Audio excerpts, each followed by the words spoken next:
Lesson 4 आलसी ब्राह्मण पढ़ेंगे।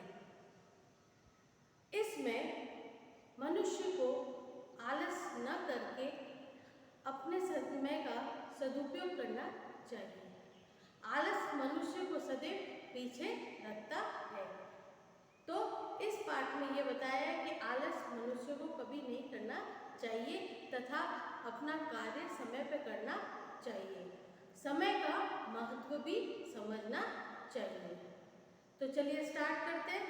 उससे पहले शब्दार्थ देखते हैं। तो वो ये रे, देखिए फर्स्ट है प्रसन्न, खुश, पोटली, छोटी, घटवी, आलसी, सुस्त, भाव, दाम, प्रतिदिन, प्रत्येक दिन, रोजाना, कानों पर जू न रेंगना, बात पर ध्यान न देना, सदुपयोग, उचित उपयोग, भूल, गलती, उन्नति, तकती, आंसू बहाना, पश्चाताप करना, गिड़गिड़ाना, मिन्नत करना या हाथ जोड़ना। समझ गए?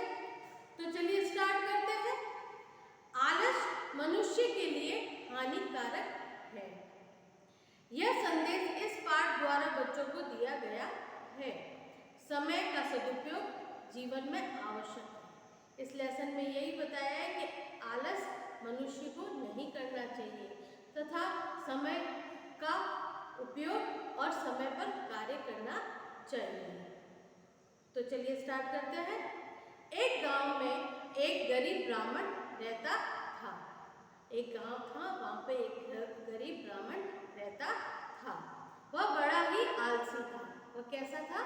आलसी था। भाग्य के भरोसे उसका जीवन बीत रहा था। वह सारा अपने भाग्य के भरोसे छोड़कर टाइम निकाल रहा था। एक दिन उस गांव में एक साधु आया। ब्राह्मण ने साधु की सेवा की। एक दिन क्या हुआ कि वहां पे एक साधु आया, तो उस साधु की सेवा उस ब्राह्मण ने की। साधु जब वापस जाने लगा तो ब्राह्मण ने बोला, तू है बड़ा आलसी। मतलब कि साधु जब वापस जाने लगा तो ब्राह्मण से बोला कि तू बड़ा आलसी व्यक्ति है, परंतु सेवा भाव बहुत से है तुझमें। मतलब तू आलसी है लेकिन तुझमें सेवा भाव बहुत है।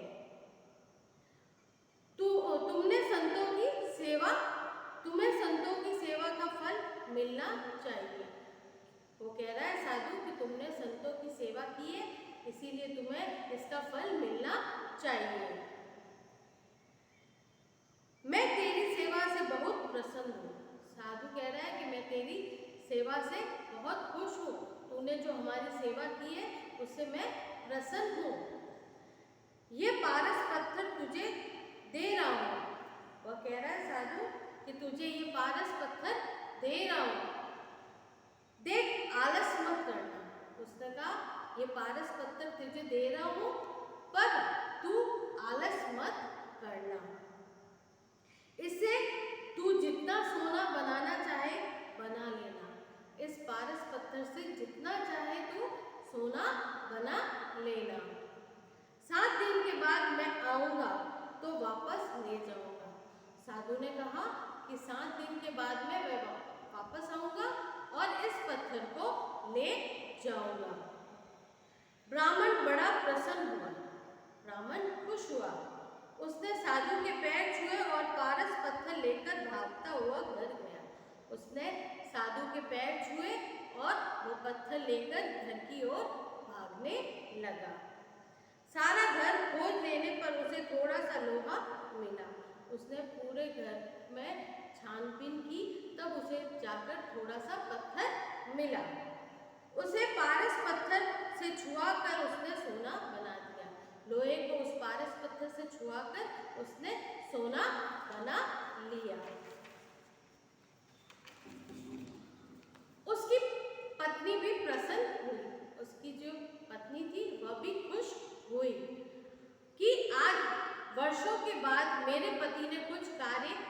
तो किया है। उसने कहा कि बहुत समय के बाद मेरे पति ने आज कुछ कार्य तो किया।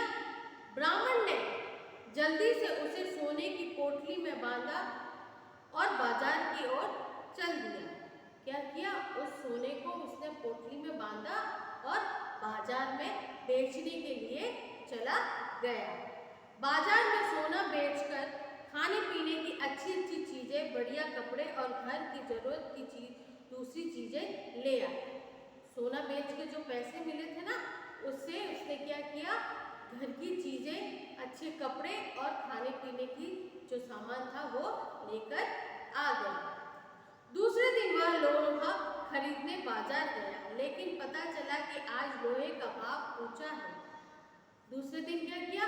वो बाजार गया लोहा खरीदने के लिए, तो पता चला कि लोहे का दाम बढ़ा हुआ है, मतलब कीमत ज़्यादा है। 2-4 दिन में भाव कम हो जाएगा।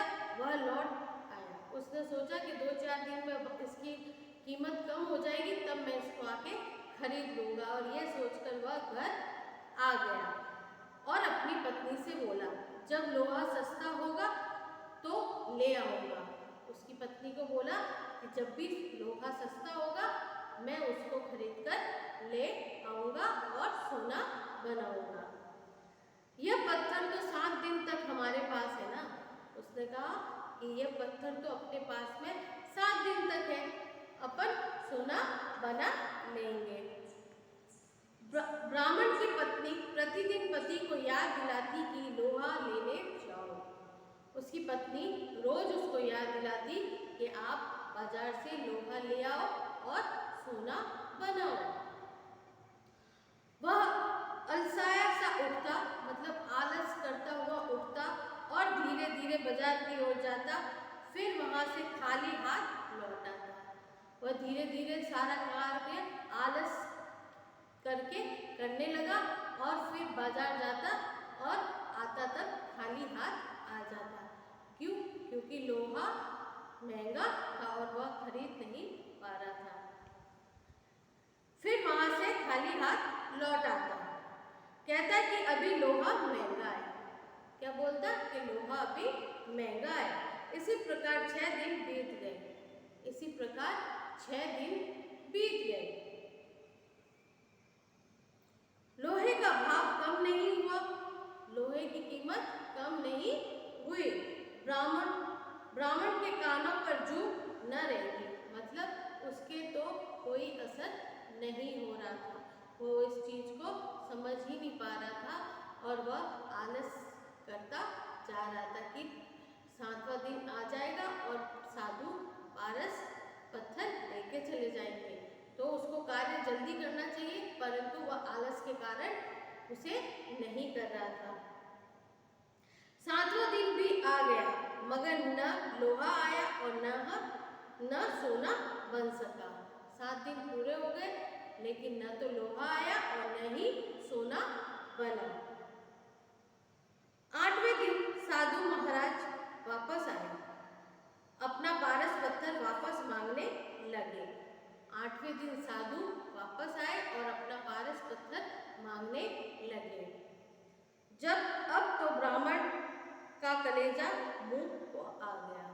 अब तो ब्राह्मण को मजबूरी में अपना ये पत्थर, वो साधु को पत्थर देना पड़ रहा है। वह रोने और गिड़गिड़ाने लगा। वह रोने लगा और गिड़गिड़ाने लगा, उनसे प्रार्थना करने लगा कि कुछ दिन और मेरे पास में ये पत्थर रहने दो।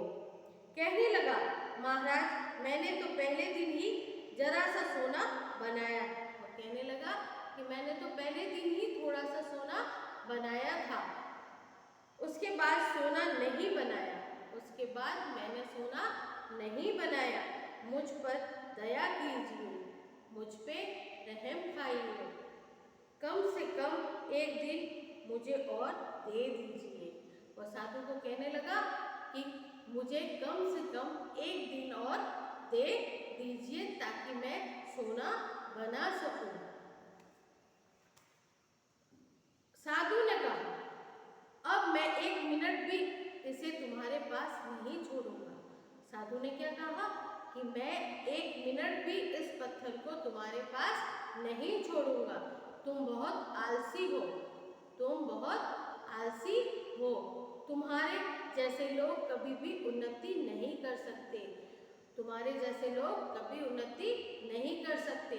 जो लोग आलस करते हैं ना, वो कभी भी आगे नहीं बढ़ते। उनके कार्य कभी भी समय पर पूरे नहीं होते। याद रखो, जो मनुष्य आज का काम कल पर छोड़ता है, समय का सदुपयोग नहीं करता, वह सदा परेशान रहता है। साधु क्या कहते हैं कि जो मनुष्य आज का काम कल पर छोड़ता है और समय पर कार्य नहीं करता, उसका उपयोग नहीं करता, वह हमेशा जीवन में परेशान रहता है। इस प्रकार साधु महाराज अपना पत्थर लेकर वापस चले गए और उस ब्राह्मण से साधु ने वो पत्थर लिया और चल दिए। ब्राह्मण अपने आलस और भूल पर आंसू बहाता रहा। ब्राह्मण को क्या मिला? पछताने के अलावा कुछ नहीं मिला। तो इस लेसन में यही बताया है कि आप और हमको सदैव समय का सदुपयोग करना चाहिए और आलस नहीं करना चाहिए। सदा समय पे कार्य करो। धन्यवाद।